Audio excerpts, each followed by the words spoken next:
been another busy day here at Dell Technologies World taking place in Las Vegas, Nevada. Lots of announcements on stage this morning, this time all around the hardware platforms. Obviously, if you've watched the video from yesterday, all the announcements yesterday were around the integration between Dell and VMware and the software-defined technologies that have been derived from that. Particularly, we're also talking about the VMware on Microsoft Azure. As I say, today's all about the hardware. Lots of different announcements, so I'm going to try and go through some of those and what they mean. So the first is the new Dell EMC Unity XT arrays. So this is the latest generation of the Unity arrays, making use of the latest generation of Intel processors. And what Dell are saying around these is they're offering up to 2 times the performance of the previous generation. They are also able to offer up to 5-to-1 data reduction, whereas I think the ones previously were 3-to-1. So these are a lot more powerful than previous arrays, still getting those benefits that many people will be familiar with from the Unity arrays. So very quick and easy to set up. I think out of the box configured and up and running was 10 to 15 minutes. So it's always good to see the latest generation of storage in mid-market. Dell are still promising a brand new array is being developed for this mid-market space from the ground up. As a successor to the SC and Unity arrays moving forward. And when that comes, it's likely those platforms will run alongside that. So interesting to see what happens. They're promising towards the end of the year we'll see that new mid-range array. Further updates for the Isilon range. So this is the scale-out NAS architecture. In the latest generation of the software, they're now able to scale up to 252 nodes in a single cluster. That's 58 petabytes of data. Really looking at those workloads around big data, around driving cars, anywhere that there is a large amount of unstructured data that need to be stored. Isilon are a clear leader in that space. Dell have also launched a range of cloud storage services that work with the arrays such as Unity, PowerMax and Isilon, with things like DR as a service being promised, where effectively out of the box those arrays can replicate to cloud-based services to offer DR. Now, Dell have had a big focus over the last year and beyond around looking at their data protection portfolio and almost starting from the ground up on how they are going to be delivering modern data protection. And we've seen the first elements of that be released today.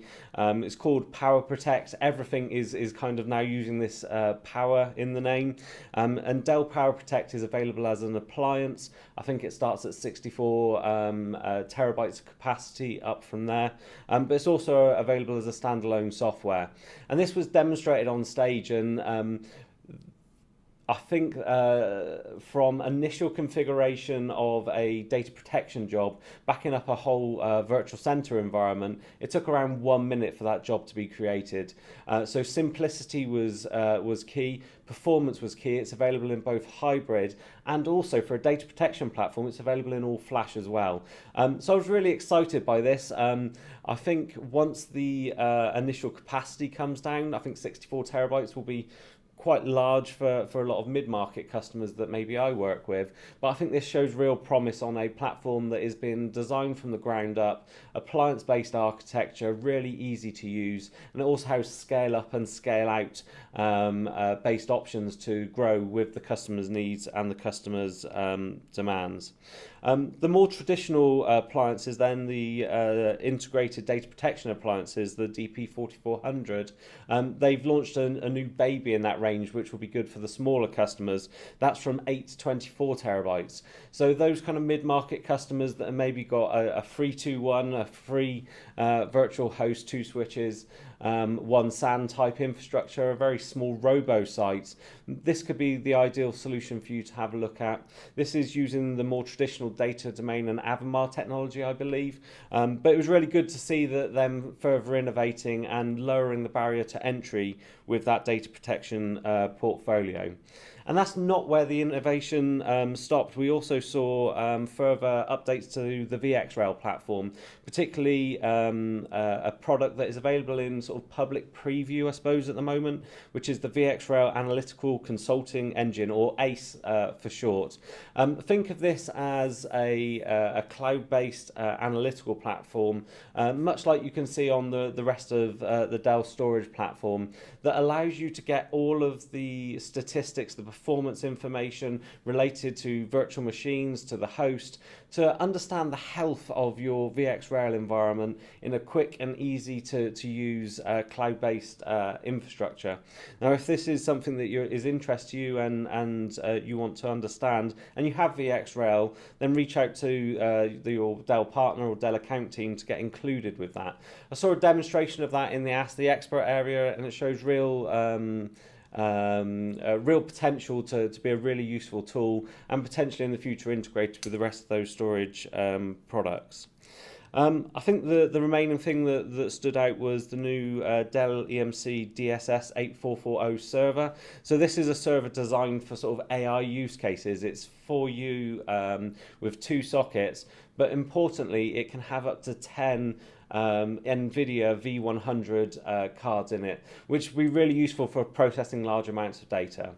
So large amounts of updates there around the enterprise. We also see a raft of sort of the far edge, the client-based technology with the Latitude range. I believe it's the 25th anniversary of Latitude this year, and I think there was 14 new devices delivered with some really interesting features and functionality. One of those is an included digital privacy screen. Effectively, you can do a function F9 and a inbuilt privacy screen is applied digitally to your screen to limit access. So if you're working in a public area and you've got secure data, that sounds an ideal use case. Those devices are lighter and smaller than ever before, and they're touting battery life of up to 24 hours on the 7400.